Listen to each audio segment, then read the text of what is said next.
Todd Monken just walked into a press conference that was supposed to be about off-season planning and instead dropped the most explosive quarterback announcement in Cleveland Browns history. No corporate speak, no dancing around the question, no "we're evaluating all options" nonsense. Monken looked directly into the cameras and said 5 words that are going to change everything. Deshaun Watson is not QB1.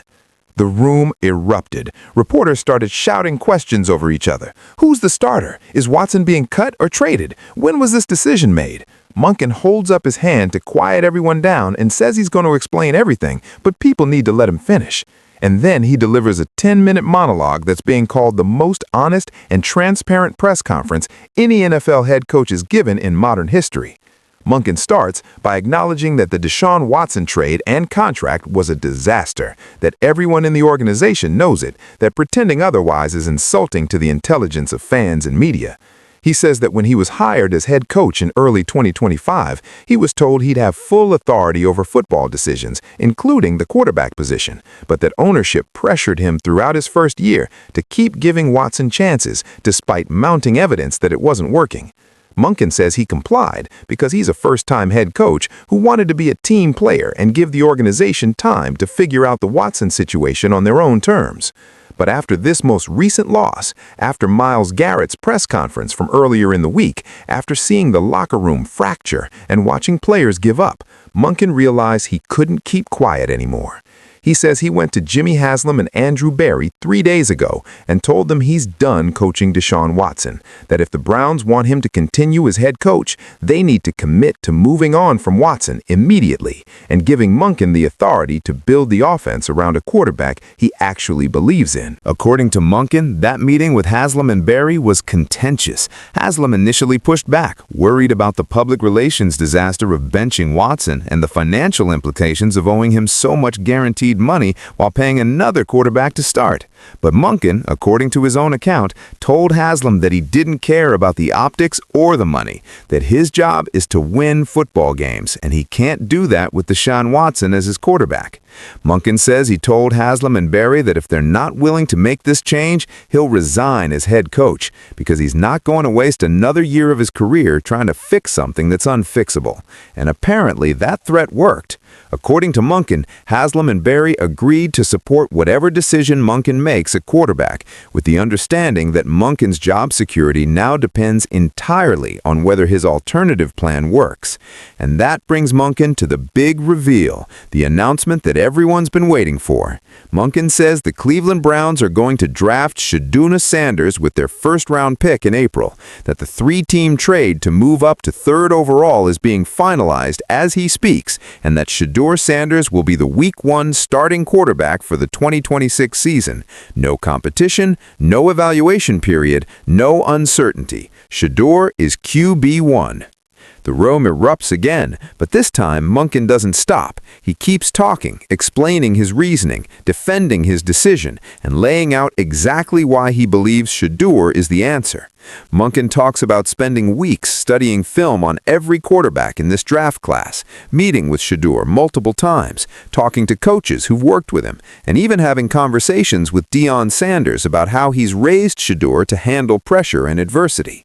Monken says that Shedeur has every trait he looks for in a franchise quarterback: elite accuracy, quick decision-making, leadership, mental toughness, the ability to handle intense media scrutiny without crumbling, and most importantly, Shedeur has played behind a terrible offensive line at Colorado, which means he knows how to operate in chaos, how to get the ball out quickly, and how to make plays when protection breaks down. Monken says that's critical because Cleveland's offensive line has been inconsistent for years and won't be fixed overnight. He says Shedeur is the perfect quarterback for this specific situation in a way that other prospects aren't, and that's why he's willing to bet his career on him. But Monken also addresses the elephant in the room, which is Deion Sanders and all the concerns about him being a meddling father who'll interfere with coaching decisions. Monken says he's spoken extensively with Deion and came away convinced that all those fears are overblown media narratives. He says Deion is protective of Shedeur, which is natural and actually a positive quality, but that Deion also understands the importance of letting coaches coach and not undermining the organization. Monken says he made it very clear to Deion during their conversations that if the Browns draft Shedeur, the coaching staff will have full authority over his development, and that Deion's role is to support his son privately, not critique the team publicly.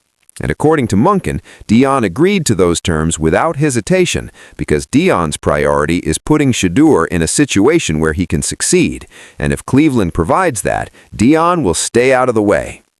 Monken says he believes Deion based on their conversations and based on Deion's track record at both Jackson State and Colorado, where he's never undermined his coaching staffs or created drama that hurt the team. Then, Monken addresses the Deshaun Watson situation directly, and this is where things get legally complicated and potentially explosive. Monken says that Deshaun Watson will be released by the Cleveland Browns before the start of the 2026 season. He says the organization is currently finalizing a settlement with Watson's legal team that will pay him a reduced amount, significantly less than the $90 million he still owed, in exchange for agreeing to terminate his contract. Monken says he can't disclose the exact terms of the settlement because it's still being negotiated, but that the Browns are confident it will be finalized within the next 2 weeks. And here's where Monken makes a statement that's going to infuriate Watson's camp and potentially complicate the settlement negotiations. Monken says, and I'm quoting directly from the press conference transcript, "Deshaun Watson is a talented player who had a great career in Houston, but he's not the same player he was back then. Injuries have taken their toll. The time away from football affected his timing and rhythm, and frankly, the fit between him and our offensive system was never right. This isn't about blaming Deshaun for everything that went wrong, but it is about acknowledging reality. And the reality is that we gave it 3 years, it didn't work, and now we need to move forward with someone else." That statement is going to be used by Watson's attorneys as evidence that the Browns are disparaging him publicly in order to justify not paying him what he's owed under his contract. It's the kind of comment that could strengthen Watson's legal position if the settlement falls apart and this goes to court or arbitration. But Monken apparently doesn't care.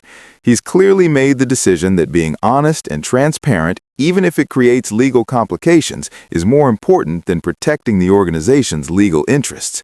And that tells you how frustrated Monken has become with the Browns' culture of avoiding accountability and refusing to admit mistakes. He's essentially forcing ownership to confront the Watson disaster publicly instead of continuing to handle it through backroom deals and settlements that let everyone save face. Monken then shifts to talking about the timeline for all of this and what the next few months look like. He says the 3-team trade between the Browns, Giants, and Dolphins that will move Cleveland up to 3rd overall is expected to be announced on April 1st, exactly as the teams originally planned. He says the Browns will then have 3 weeks between the trade announcement and the draft to finalize all their preparations for selecting Shedeur. Monken says he's already been working with the offensive coaching staff to design an offense specifically tailored to Shedeur's strengths, and that when Shedeur arrives in Cleveland, he'll walk into a system that's ready-made for him, rather than being forced to adapt to something that doesn't fit his skill set.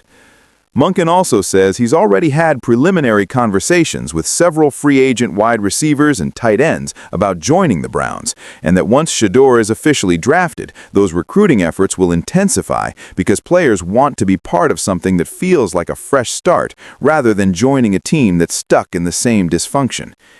And then Monken addresses Myles Garrett directly, which is significant because Garrett's emotional press conference earlier this week raised serious questions about whether he'd even stay in Cleveland. Monken says he's spoken with Garrett multiple times since that press conference, that Garrett is fully supportive of the decision to draft Shedeur and move on from Watson, and that Garrett has committed to staying in Cleveland and helping build a winning culture around the new quarterback. Monken says Garrett's leadership will be critical in getting the rest of the locker room to buy into this transition, and that Garrett's endorsement of Shedeur carries weight with other players who might be skeptical about drafting another quarterback after the Watson disaster. Monken also reveals something that hasn't been reported anywhere else, which is that Garrett has actually been in communication with Shedeur for weeks, building a relationship and essentially recruiting him to Cleveland. Monken says he's aware that this probably violates NFL tampering rules, but that he's not going to throw Garrett under the bus for trying to help his team get better, and that if the league wants to investigate, they can go ahead and do that. The press conference continues with Monken taking questions for another 15 minutes, and the questions get increasingly pointed and aggressive as reporters try to poke holes in his plan or get him to admit doubts. One reporter asks what happens if Shedeur struggles as a rookie and the Browns continue to lose. Monken's answer is brutally honest. He says, "Then I'll get fired. That's the reality. I'm betting my career on this decision. If Shedeur works out, I'll be celebrated as the coach who finally fixed Cleveland's quarterback problem. If he doesn't, I'll be the guy who drafted another bust and wasted the Browns' first-round pick. But I'd rather take that risk and go down swinging than keep running the same failed playbook with Deshaun Watson and hope for different results. At least this way, we're trying something different."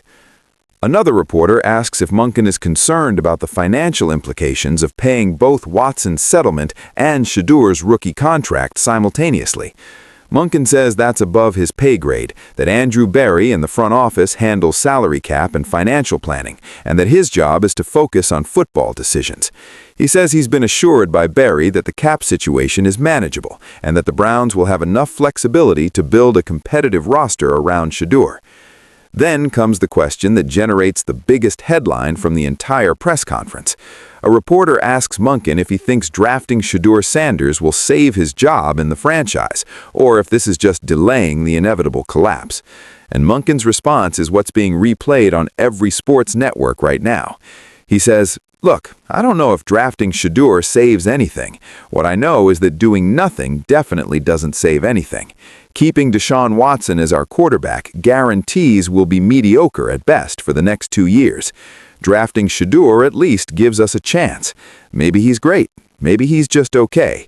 Maybe he struggles. But at least we'll have tried something bold instead of accepting failure.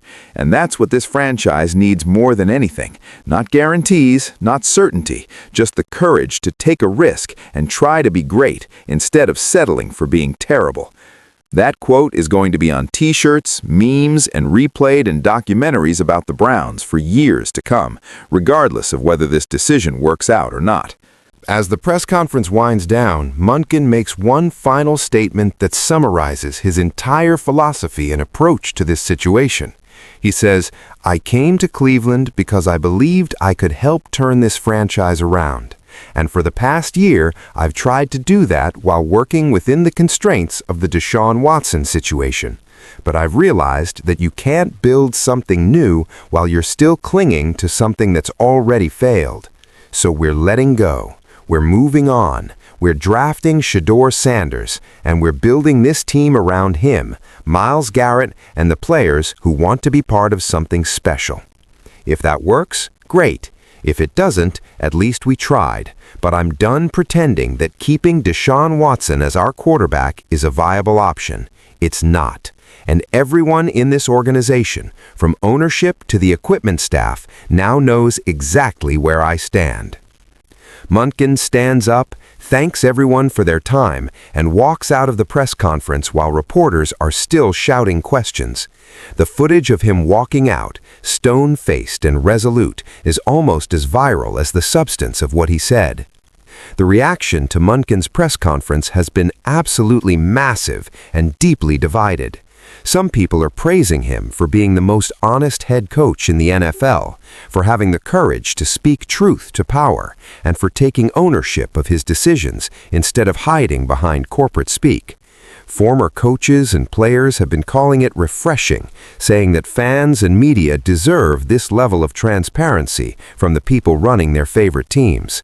But others are destroying Monken, saying he just made a catastrophic mistake by publicly burning bridges with Deshaun Watson, by announcing draft plans before the draft happens, and by creating unrealistic expectations for Shedeur Sanders before he's even been selected. Critics are saying Monken just put enormous pressure on a 23-year-old rookie quarterback by declaring him QB1 before he's taken a single NFL snap, and that if Shedeur struggles, the blame will fall squarely on Monken for overhyping him. The legal implications of Monken's comments about Deshaun Watson are also being hotly debated. Sports attorneys are saying that Monken's public criticism of Watson's performance and his statement that Watson isn't the same player he was could be used by Watson's legal team to argue that the Browns are breaching his contract by disparaging him publicly and creating a hostile work environment. If the settlement negotiations break down and this goes to arbitration or court, Monken's press conference will be Exhibit A in Watson's case. But Monken apparently made the calculation that being honest was more important than protecting the Browns' legal position, and he's willing to live with whatever consequences come from that decision. As of right now, February 16, 2026, the Cleveland Browns are committed to a plan that's as risky as it is bold.